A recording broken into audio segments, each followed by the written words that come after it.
Hello everybody, my name is Steph Scholten. I'm director of the Hunterian at the University of Glasgow, and I'm currently in the Hunterian Art Gallery where we're checking to make sure that our collection is safe during lockdown.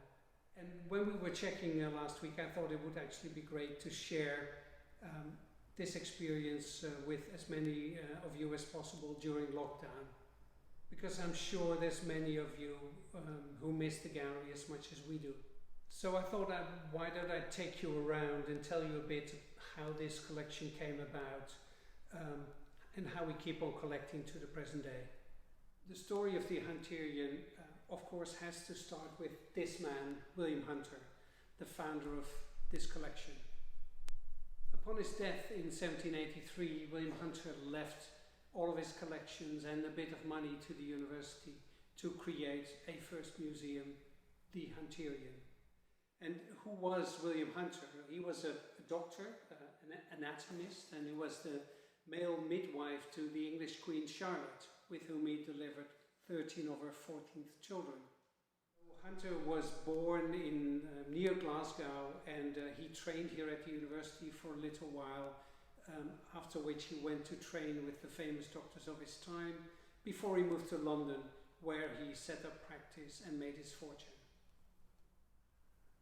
Hunter was unmarried, he had no children, and he made quite a bit of money in his time in London, and at some point during his career he decided he might as well spend as much of that in collecting. And he collected in a massive way across all disciplines: natural history, history of science, arts, a big library. And when he died, he bequeathed this collection to the University of Glasgow. Hunter left his collection to the university, and he also left some money to build a museum.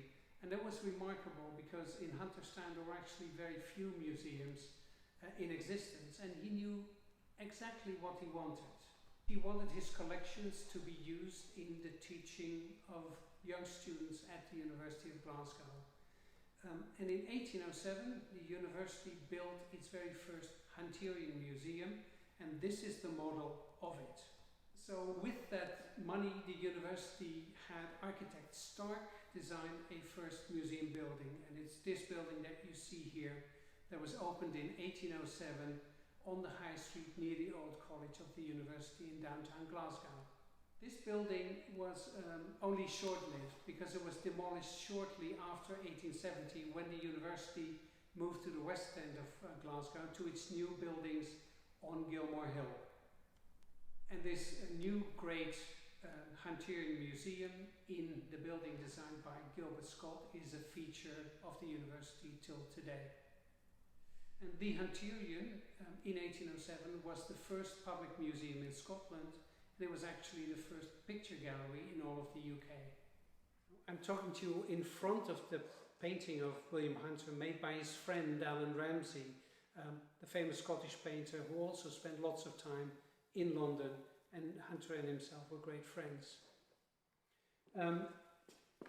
Some of the other paintings from Hunter's collections, this Isabella Countess of Hertford by Alexander Roslin, and the much loved Chardin painting Lady Taking Tea, and many others are represented here in the art gallery. And one of my favorites from Hunter's collection is this woman's portrait with a parrot by painter Antonis Moore.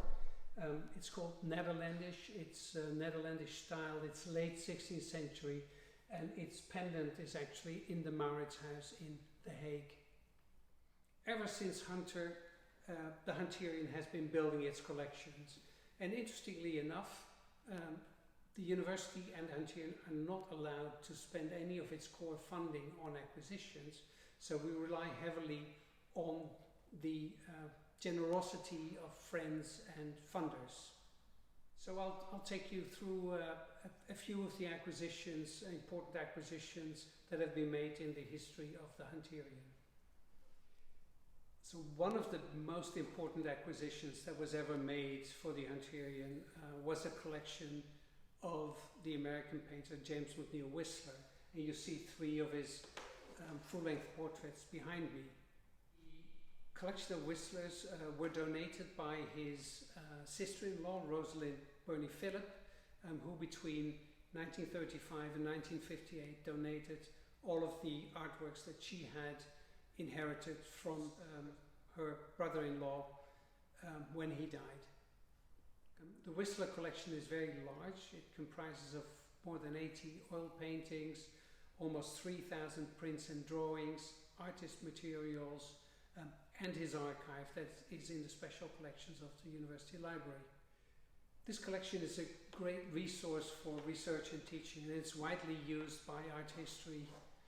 And Whistler was the subject of an exhibition we had actually programmed for this summer, but because of the COVID crisis, we've postponed it a year. So next year in the Hunterian Art Gallery, there will be a very large-scale Whistler exhibition in the Hunterian. And when lockdown started, we had just opened an exhibition called A Curator's Choice. It's an exhibition that was put together to show 20 years of research and acquisitions by curator Dr. Peter Black, who recently retired from the Hunterian. So in this exhibition, you'll see a lot of works that have been acquired during his 20 years career, but also some of the research that he's done that has led to new attributions of existing works of art in the collection, such as this Head of an Old Man by Peter Paul Rubens, that comes actually from Hunter's collection, but only through Peter's scholarship we've been able to attribute it to Rubens. Portraiture is of course an important genre in art of all ages. So you'll find not only 17th century Flemish paintings, you'll also find 20th century and 21st century portraiture, for instance like this portrait by Alison Watt. So amongst our more recent acquisitions, maybe some of the most important ones are these two drawings by Käthe Kollwitz, famous German artist from the earlier 20th century. And like many of our acquisitions, these were heavily supported by the Art Fund and by the National Fund for Acquisitions, for which we are very grateful, because without them we would not be able to build our collections in this way. And last year we were lucky enough to receive a collection of American art by this man, Philippa Bruno, a gallerist in New York for 70 years. You see him here on the portrait of him by Frederick Brown, an American artist. All in all, he donated about 70 works of art now that he's come to live in Glasgow with his wife, the famous Glasgow art critic Claire Henry. So the Curator's Choice exhibition is the one exhibition that you will be able to visit once we reopen, hopefully soon. And in the meantime, we've also turned it into an online exhibition, so make sure you check out the Hunterian website for this exhibition and all kinds of other interesting stuff. As I said, to build our collections, we rely heavily on the support of funders such as the Art Fund and the National Fund for Acquisitions, and on individual donors. So please consider supporting the Hunterian. Thank you for watching. I hope you enjoyed it, and hopefully we can receive you in the Hunterian Museum and Art Gallery sometime soon.